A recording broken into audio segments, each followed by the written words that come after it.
당신의 부모님이 어느 날 갑자기 당신의 이름을 잊어버린다면, 매일 보던 가족의 얼굴을 알아보지 못한다면 어떻게 하시겠습니까? 대한민국의 65세 이상 노인 10명 중 1명은 치매 환자입니다. 더 충격적인 것은 75세가 넘으면 그 비율이 3배로 늘어난다는 사실입니다. 하지만 오늘 제가 전해드릴 소식은 우리가 미리 준비할 수만 있다면 이런 슬픈 미래를 바꿀 수 있다는 것입니다. 40년간 교단에 서서 제자들의 미래를 밝혀주던 한 선생님이 계셨습니다. 은퇴 후에도 늘 책을 읽고 매일 일기를 쓰며 건강관리에도 신경 쓰시던 분이었죠. 하지만 73세가 되던 어느 날 그분은 가스불을 켜놓고 잊어버렸다가 큰 사고를 겪을 뻔했습니다. 그리고 얼마 지나지 않아 평생을 가르치던 한글을 쓰는 것조차 어려워지기 시작했습니다. 이런 일이 왜 일어나는 걸까요? 놀랍게도 이것은 단순한 노화의 문제가 아닙니다.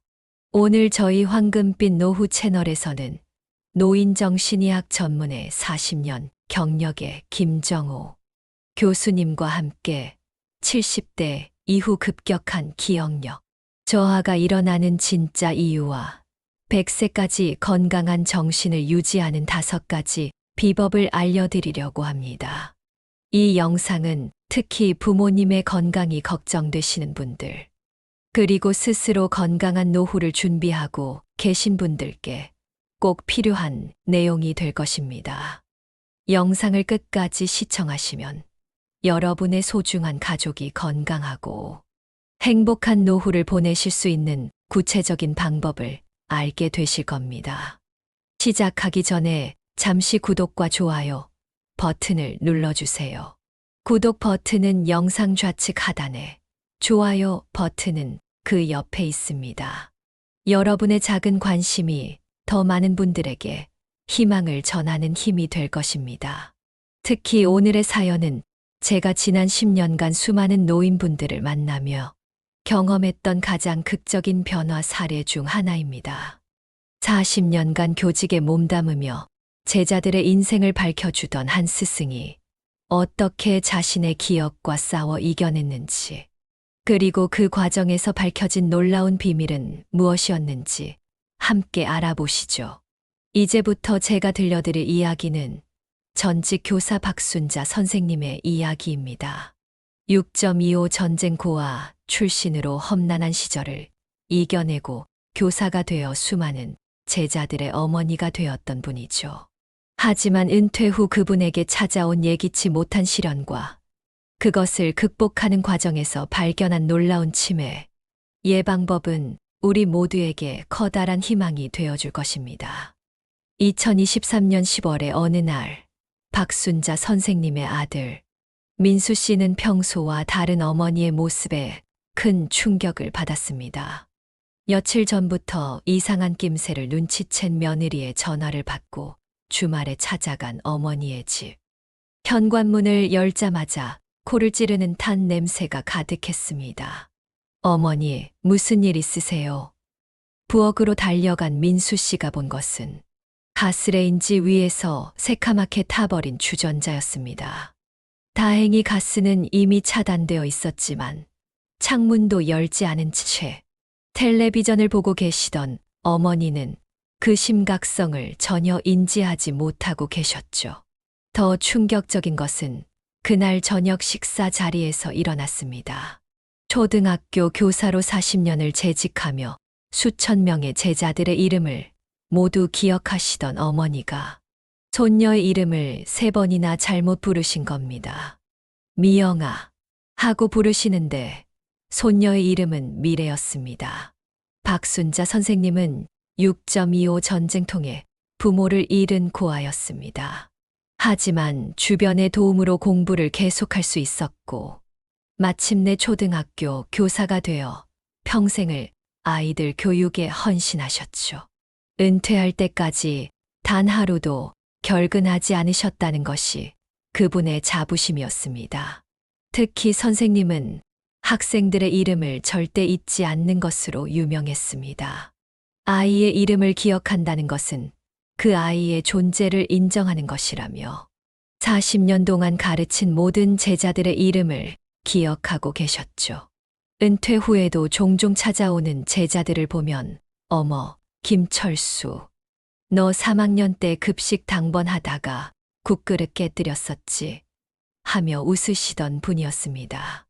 그런 어머니가 이제는 손녀의 이름도 헷갈리고 가스불도 끄지 못하는 모습을 보며 민수 씨는 큰 혼란에 빠졌습니다. 혹시 치매가 시작된 것은 아닐까? 하지만 얼마 전까지만 해도 멀쩡하셨는데 이렇게 갑자기 찾아올 수 있는 것일까요? 더구나 어머니는 은퇴 후에도 늘 건강관리에 신경 쓰셨습니다. 매일 아침 공원을 3바퀴씩 걸으셨고 일주일에 2번은 교사 출신 친구들과 만나 차도 마시고 이야기도 나누셨죠.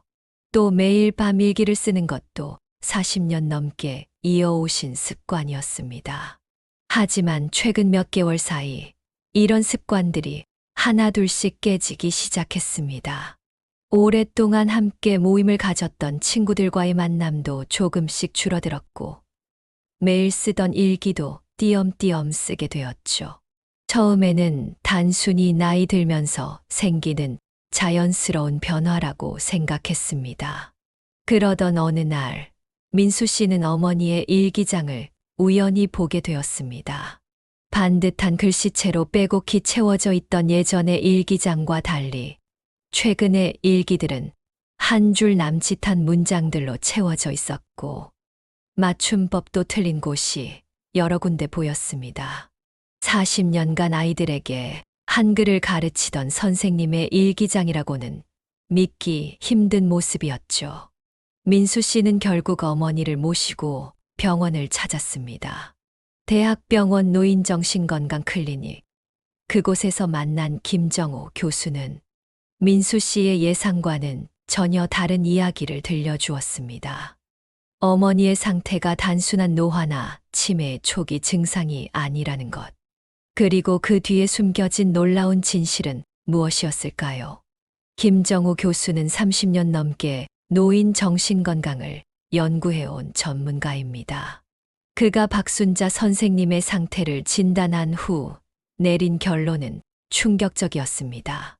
민수 씨, 어머님의 현재 상태는 치매가 아닙니다. 오히려 더 위험한 일종의 사회적 고립 증후군이라고 할 수 있죠. 이것은 많은 분들이 은퇴 후에 겪는 현상인데 놀랍게도 치매보다 더 빠르게 뇌 기능을 저하시킬 수 있습니다. 교수는 박순자 선생님과 같은 케이스를 너무나 많이 봐왔다고 했습니다. 평생을 자신의 일에 헌신하다가 갑자기 찾아오는 퇴, 그리고 그 후 찾아오는 급격한 사회적 관계의 단절. 이것이 뇌 기능에 미치는 영향은 상상 이상이라는 것이었죠. 예를 들어볼까요? 교사로 재직하실 때 선생님은 매일 아침 몇 명의 사람들과 대화를 나누셨을까요? 학생들, 동료, 교사들, 학부모들까지. 하루에 적어도 50명 이상과 의미 있는 대화를 나누셨을 겁니다. 그런데 은퇴 후에는 어떻습니까? 하루 종일 말 한마디 않고 지나가는 날도 있지 않나요? 민수 씨는 그제서야 깨달았습니다. 얼마 전 어머니와 절친한 친구 영희 선생님이 치매 진단을 받고 요양원에 입소하신 후 어머니의 변화가 더욱 급격해졌다는 것을. 40년 지기 친구의 치매 소식은 어머니에게 큰 충격이었고 그 후로 다른 친구들과의 만남도 피하기 시작하셨습니다. 우리 뇌는 사용하지 않으면 급격하게 퇴화합니다. 특히 다른 사람과의 대화, 새로운 정보 습득, 일상적인 문제 해결과 같은 활동이 줄어들면 인지 기능이 빠르게 저하되죠. 이것은 마치 운동을 전혀 하지 않는 근육이 위축되는 것과 같은 현상입니다. 더 충격적인 것은 이러한 현상이 생각보다 훨씬 일찍 시작된다는 점이었습니다. 은퇴 직후부터 시작되는 작은 변화들. 예를 들어 매일 읽던 신문을 안 읽게 되거나 친구들과의 약속을 미루게 되는 것처럼 말이죠. 최근 연구 결과에 따르면 사회적 관계가 단절된 노인은 그렇지 않은 노인에 비해 인지, 기능, 저하 속도가 최대 3배까지 빨라질 수 있습니다. 특히 은퇴 전 활발한 사회생활을 하던 분들의 경우 그 격차가 더 크게 나타나죠. 김 교수는 이어서 더 놀라운 이야기를 들려주었습니다. 실제로 뇌 스캔 결과를 보면 사회적 고립을 겪는 노인의 뇌는 마치 만성, 스트레스를 겪는 사람의 뇌와 비슷한 패턴을 보인다는 것이었습니다. 예전에는 노인분들이 은퇴 후에 조용히 쉬면서 지내시는 것이 좋다고 생각했습니다. 하지만 이제는 정반대의 접근이 필요합니다. 오히려 더 활발하게 활동하고 더 많은 사람들과 교류하며 새로운 것을 배우는 것이 뇌 건강에 결정적인 영향을 미친다는 것이 밝혀졌거든요. 그러면서 교수는 희망적인 소식도 전했습니다. 이러한 변화는 충분히 되돌릴 수 있다는 것. 그리고 놀랍게도 나이가 들수록 우리 뇌는 더 큰 가소성을 가지고 있어서 적절한 자극만 주어진다면 80대, 90대에도 새로운 신경회로를 만들어낼 수 있다는 사실이었습니다. 제가 지금까지 수많은 노인분들을 진료하면서 깨달은 것이 있습니다. 치매는 어느 날 갑자기 찾아오는 것이 아니라 우리의 생활 습관과 선택이 만들어내는 결과라는 것이죠. 그리고 가장 중요한 것은 아직 늦지 않았다는 겁니다. 민수 씨는 그제서야 어머니의 작은 변화들이 모두 연결되어 있다는 것을 깨달았습니다. 그리고 이어진 교수의 말은 어쩌면 우리 모두가 알아야 할 가장 중요한 진실이었습니다. 김정호 교수는 박순자 선생님의 일기장을 다시 한번 주의 깊게 살펴보았습니다. 그리고 거기서 발견한 중요한 신호들을 짚어주기 시작했습니다. 보통 사람들은 치매라고 하면 기억력 감퇴나 판단력 저하만을 떠올립니다. 하지만 실제로는 그보다 훨씬 전에 여러 가지 경고 신호가 나타납니다. 선생님의 일기에서도 그런 신호들이 보이네요. 6개월 전 일기에는 오늘도 날씨가 좋아서 영희와 산책을 했다. 단풍이 곱게 물들어서 마음이 참 편안했다. 라고 쓰여 있었습니다. 하지만 최근 일기에는 오늘도 날씨가 좋다. 밥을 먹었다. 처럼 단순한 사실만을 나열하고 있었죠. 이런 변화는 매우 중요한 신호입니다. 감정을 표현하는 단어가 줄어들고 문장이 단순해지는 것은 우리 뇌의 전두엽 기능이 저하되고 있다는 증거이기 때문이죠. 특히 교직 생활을 오래 하신 분의 경우 이런 변화는 더욱 주목해야 할 신호입니다. 더구나 박순자 선생님의 경우 최근 들어 여러 가지 변화가 동시에 나타나기 시작했습니다. 40년 넘게 이어오던 친구들과의 만남을 피하기 시작했고, 손주들이 찾아와도 예전처럼 적극적으로 대화를 나누려 하지 않았죠. 이런 변화들은 서로 연결되어 있습니다.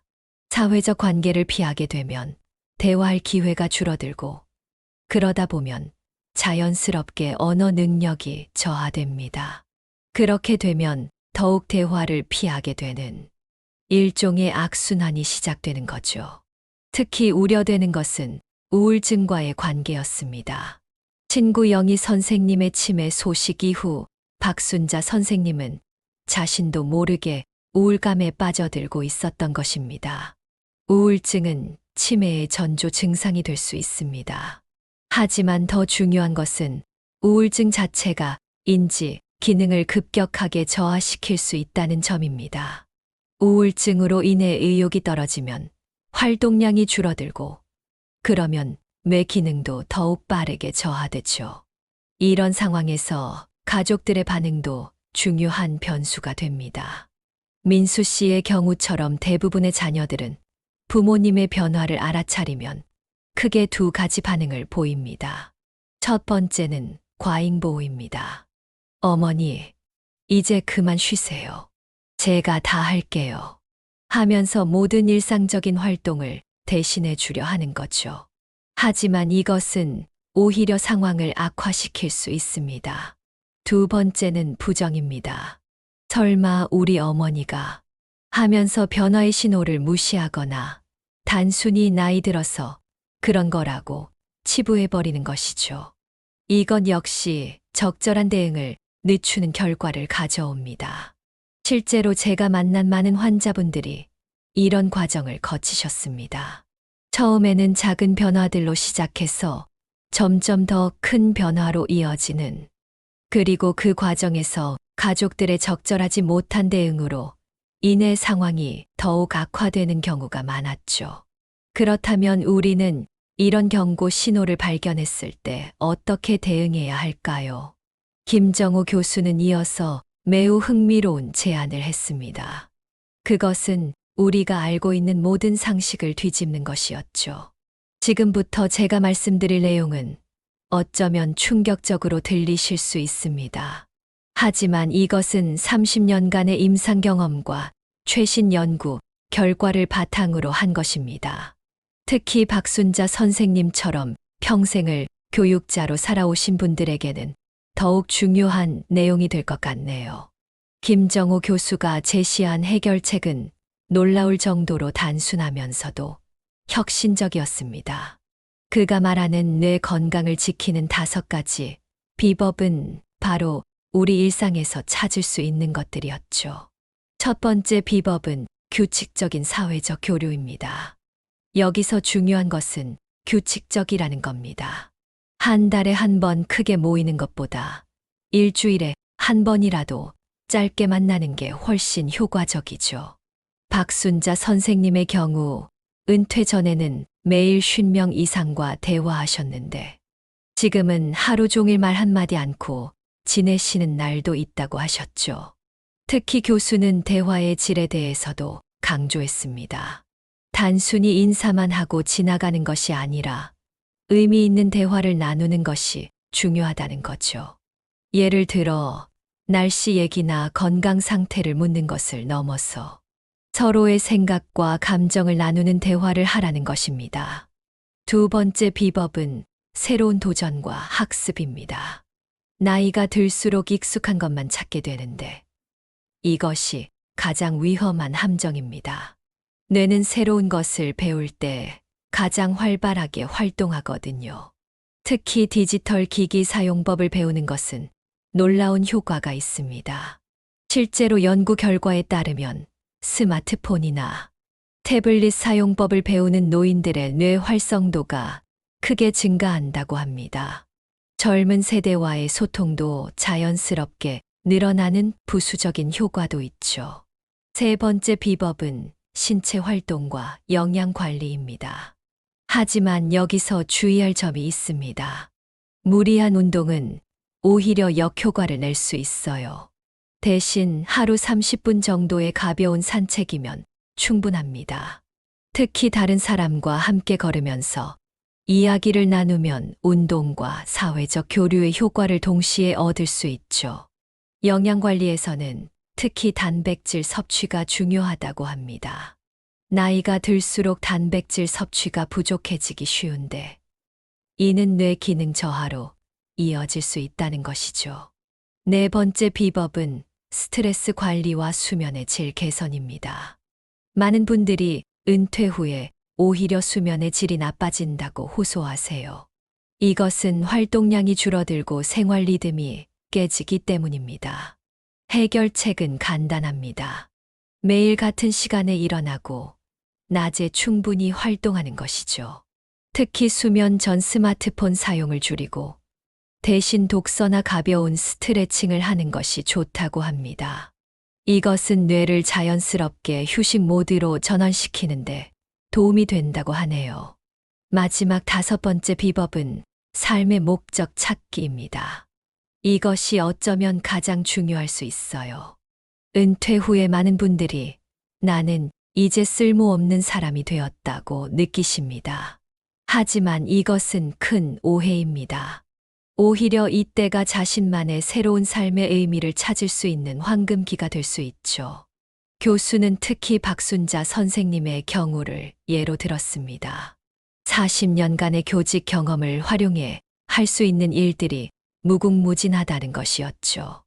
예를 들어 문해교실, 자원봉사나 10일 멘토링 같은 활동들 말입니다. 이 5가지 비법의 핵심은 통합적 접근에 있습니다. 하나만 실천하는 것보다 가능한 한 여러 가지를 함께 실천하는 것이 훨씬 효과적이에요.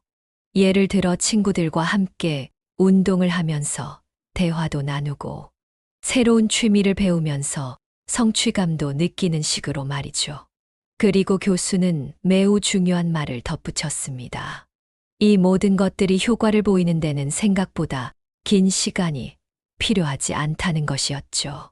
실제로 많은 환자들이 이러한 변화를 시작한 지 23개월 만에 눈에 띄는 호전을 보였다고 합니다. 가장 중요한 것은 바로 오늘부터 시작하는 것입니다. 내일부터, 다음 주부터가 아닙니다. 당장 오늘부터 작은 것이라도 시작하세요. 그리고 그 변화가 가져올 놀라운 결과를 지켜보시기 바랍니다. 김정호 교수의 조언을 들은 후 박순자 선생님의 일상에는 작지만 중요한 변화들이 시작되었습니다. 처음에는 그저 아들 민수 씨의 권유로 마지못해 시작한 것들이었지만 점차 놀라운 변화가 찾아오기 시작했죠. 가장 먼저 시작한 것은 동네 문해교실 자원봉사였습니다. 40년 동안 아이들을 가르치던 경험을 살려 이번에는 한글을 배우고 싶어 하는 어르신들을 가르치기 시작했죠. 처음에는 주 2회 2시간씩이었습니다. 처음에는 걱정이 많았어요. 내가 과연 할 수 있을까? 나이 든 사람을 가르치는 건 처음이라 자신이 없었거든요. 하지만 학생들의 눈빛에서 예전에 가르치던 아이들과 똑같은 배움의 열정을 발견했습니다. 특히 인상적이었던 것은 문해교실 수업 준비를 하면서 일어난 변화였습니다. 수업 자료를 만들기 위해 컴퓨터를 배우기 시작했고 인터넷 검색도 하게 되었죠. 손주들이 알려주는 대로 스마트폰으로 동영상도 찾아보고 교육 자료도 다운로드 받았습니다. 예전에는 스마트폰으로 전화만 했는데 이제는 유튜브도 보고 카카오톡도 합니다. 처음에는 너무 어려웠지만 하다 보니 재미있더라고요. 특히 옛날 제자들이 SNS로 연락해 올 때는 정말 가슴이 벅차요. 놀라운 것은 이런 작은 변화들이 가져온 큰 효과였습니다. 문해교실에서 만난 새로운 친구들과 매일 아침 공원 산책을 하게 되었고, 수업 준비를 위해 늦은 밤까지 공부하다 보니 불면증도 자연스럽게 해결되었죠. 전에는 잠이 안 와서 텔레비전만 보다가 잤는데, 이제는 하루를 어떻게 보낼지 계획하는 게 즐거워요. 아침에 일어나면 제가 만든 학습 자료를 다시 한번 검토하고, 수업 끝나고 나면 학생들과 차도 마시면서 이야기도 나누고 하루가 어떻게 가는지 모르겠어요. 특히 중요한 변화는 가족 관계에서 일어났습니다. 예전에는 손주들이 찾아와도 TV만 보다 돌려보냈는데 이제는 함께 스마트폰 게임도 하고 동영상도 찍습니다. 자녀들과의 관계도 달라졌죠. 며느리가 얼마 전에 그러더라고요. 어머님, 요즘 정말 젊어지신 것 같아요. 라고요. 사실 나이는 더 들었는데 마음이 젊어진 것 같아요. 매일 새로운 것을 배우고 새로운 사람들을 만나니까 삶이 다시 시작된 것 같은 기분이에요. 김정호 교수는 이런 변화가 결코 우연이 아니라고 설명합니다. 실제로 뇌 스캔 결과를 보면 새로운 활동을 시작한 지 3개월 만에 뇌의 활성도가 눈에 띄게 증가한다고 합니다. 특히 박순자 선생님의 경우는 정말 이상적인 변화를 보여주신 케이스예요. 사회적 교류, 새로운 학습, 신체 활동, 그리고 무엇보다 삶의 목적을 되찾으신 거죠. 이런 통합적인 변화야말로 우리가 추구해야 할 방향입니다. 선생님의 변화는 주변 사람들에게도 큰 영향을 미쳤습니다. 문해교실 소식을 들은 다른 은퇴 교사들도 자원봉사에 참여하기 시작했고, 동네 어르신들의 참여도 늘어났죠. 처음에는 그저 시간을 보내기 위해 시작한 일이었는데, 이제는 이게 제 삶의 새로운 의미가 되었어요.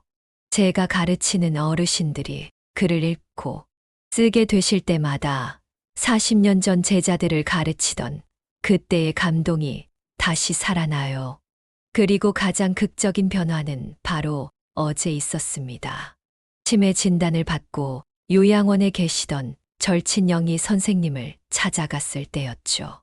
박순자 선생님은 그동안 배운 디지털 기기 활용법을 영희 선생님에게도 가르쳐 주기 시작했습니다. 영희 언니가 처음으로 손주와 영상통화를 하시는 걸 봤어요. 그때 언니의 눈빛이 달라지는 걸 봤죠. 나도 변할 수 있었는데 영희 언니라고 왜 못하겠어요? 이제는 제가 배운 걸 다른 분들에게도 나눠주고 싶어요. 변화를 시작한 지 6개월, 박순자 선생님을 다시 만난 김정호 교수는 놀라움을 감추지 못했습니다. 정기 검진 결과 선생님의 뇌 기능은 이전보다 크게 향상되어 있었기 때문입니다. 솔직히 말씀드리면 저도 이 정도로 극적인 변화를 기대하지는 않았습니다. 보통 70대 이후에는 인지 기능이 서서히 저하되는 것이 자연스러운 현상인데, 박순자 선생님의 경우에는 오히려 향상된 수치를 보이고 계세요. 특히 주목할 만한 것은 기억력과 집중력 테스트 결과였습니다. 6개월 전만 해도 같은 연령대 평균보다 낮았던 점수가 이제는 60대 후반의 평균 수준까지 올라간 것입니다. 이런 결과가 나온 것은 단순히 운이 아닙니다. 선생님께서 실천하신 모든 활동들이 시너지 효과를 낸 거죠. 문해교실에서의 교육 활동은 뇌를 자극하고, 새로운 사람들과의 만남은 사회적 교류를 늘리고, 디지털 기기 학습은 새로운 신경 회로를 만들어내는, 이 모든 것들이 통합적으로 작용한 결과입니다. 하지만 가장 큰 변화는 수치로 측정할 수 없는 것들이었습니다. 예전에는 늘 피곤해 보이고 무표정이던 얼굴에 웃음이 가득해졌고, 말씀하시는 목소리에도 활기가 넘쳤습니다. 요즘은 아침에 눈을 뜨면 제일 먼저 오늘 할 일이 생각나요. 문해교실 학생들과 나눌 이야기도 생각하고, 새로 배울 것들도 생각하고, 그러다 보면 저절로 기분이 좋아져요. 예전에는 그저 하루하루가 무료했는데, 이제는 시간이 모자랄 정도예요. 특히 감동적인 것은 문해교실 학생들의 변화였습니다. 처음에는 글자를 배우러 왔던 분들이 이제는 서로의 인생 이야기를 나누는 친구가 되었습니다. 매주 금요일 수업이 끝나면 다 같이 모여 차를 마시며 이야기꽃을 피우는 것이 새로운 일과가 되었죠. 얼마 전에는 제가 가르치는 80대 할머님께서 손주에게 처음으로 편지를 쓰셨어요. 그 모습을 보면서 저도 모르게 눈물이 났습니다. 제가 누군가에게 도움이 될 수 있다는 것, 그것이 제 인생에 이렇게 큰 기쁨이 될 줄은 몰랐어요. 가족들과의 관계도 완전히 달라졌습니다. 이제는 손주들이 할머니 댁에 오는 것을 즐거워합니다. 할머니와 함께 찍은 영상을 SNS에 올리는 것이 손주들의 새로운 자랑거리가 되었죠. 지난주에는 손주들이 저를 틱톡 스타 할머니라고 부르더라고요. 제가 문해교실에서 가르치는 모습을 영상으로 찍어서 올렸더니 많은 분들이 좋아해 주시더라고요.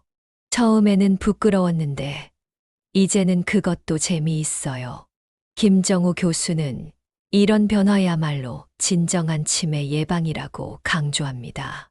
단순히 약을 먹거나 두뇌 훈련을 하는 것이 아니라 삶의 전반적인 질을 높이는 것이 중요하다는 것이죠. 많은 분들이 치매 예방을 위해 퍼즐이나 암기 훈련만 하시는데 그것만으로는 부족합니다. 박순자 선생님의 사례가 보여주듯이 진정한 예방은 활기찬 삶을 사는 것에서 시작됩니다. 다른 사람과 교류하고 새로운 것을 배우고 누군가에게 도움이 되는 삶. 이것이야말로 우리 뇌가 가장 건강해지는 방법입니다. 그리고 가장 놀라운 소식은 얼마 전에 들려왔습니다.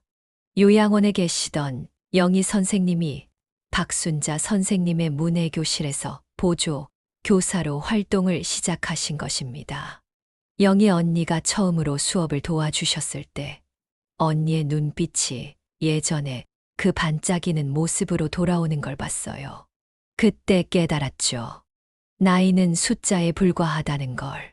우리에게는 아직 무한한 가능성이 있다는 걸. 지금까지 박순자 선생님의 이야기를 통해 우리는 매우 중요한 사실을 알게 되었습니다. 나이가 들어 기억력이 감퇴하고 인지 기능이 저하되는 것은 결코 피할 수 없는 운명이 아니라는 것입니다. 다시 한번 오늘 배운 5가지 핵심 비법을 정리해 드리겠습니다. 첫째, 규칙적인 사회적 교류의 중요성입니다. 하루에 단 30분이라도 누군가와 의미 있는 대화를 나누는 것. 이것이 우리 뇌를 활성화하는 가장 쉽고도 강력한 방법입니다. 둘째, 새로운 도전과 학습입니다. 박순자 선생님처럼 디지털 기기를 배우거나 혹은 여러분이 관심 있는 어떤 새로운 분야라도 좋습니다. 중요한 것은 도전하는 자세입니다. 셋째, 적절한 신체 활동과 영양 관리입니다. 과도한 운동이나 무리한 식이 조절이 아닌 지속 가능한 건강한 생활 습관을 만드는 것이 핵심입니다. 넷째, 스트레스 관리와 수면의 질 개선입니다. 규칙적인 생활 리듬을 만들고 밤에는 충분한 휴식을 취하는 것이 매우 중요합니다. 다섯째, 그리고 어쩌면 가장 중요한 것은 삶의 목적을 찾는 것입니다. 나이가 들었다고 해서 더 이상 꿈을 꿀 수 없는 것이 아닙니다. 오히려 이제야말로 진정한 나만의 삶을 시작할 수 있는 때일 수도 있습니다. 여러분의 뇌 속에는 아직 무한한 가능성이 잠들어 있습니다. 박순자 선생님처럼 우리도 언제든 변화를 시작할 수 있습니다. 중요한 것은 바로 지금 이 순간부터 시작하는 것입니다. 혹시 지금 이 영상을 보고 계신 분들 중에서도 비슷한 고민을 하고 계신 분이 있다면 주저하지 마시고 작은 것부터 시작해 보세요. 매일 10분씩 산책을 하는 것도 좋고, 오랫동안 연락하지 않았던 친구에게 전화 한 통을 하는 것도 좋습니다. 특히 부모님의 변화가 걱정되시는 분들이라면 오늘 배운 내용을 바탕으로 새로운 시도를 해보시기 바랍니다. 부모님을 다그치거나 강요하지 마시고 함께 즐길 수 있는 활동을 찾아보세요. 우리 황금빛 노후 채널에서는 앞으로도 건강하고 행복한 노후를 위한 다양한 정보와 이야기를 계속해서 전해드리도록 하겠습니다. 다음 영상에서는 박순자 선생님의 문해교실 현장을 직접 찾아가 보도록 하겠습니다. 영상이 도움이 되셨다면 구독과 좋아요를 눌러주세요. 여러분의 작은 관심이 더 많은 분들에게 희망을 전하는 힘이 됩니다. 댓글로 여러분의 이야기도 꼭 들려주시기 바랍니다. 누군가는 인생이 끝나가는 와중에도 하고 싶은 일들을 계속 생각하고 계획했다고 합니다. 우리는 어쩌면 지금 아무 일도 일어나지 않으니 그저 그런 하루를 보내고 있는 것은 아닐까요? 살아온 날들보다 살아갈 날들이 더 빛날 수 있다는 것. 그것이 바로 오늘 이 영상을 통해 전하고 싶었던 가장 큰 메시지입니다. 황금빛 노후 채널의 다음 영상에서 다시 만나 뵙겠습니다. 여러분의 오늘 하루가 더욱 빛나기를 바랍니다. 감사합니다.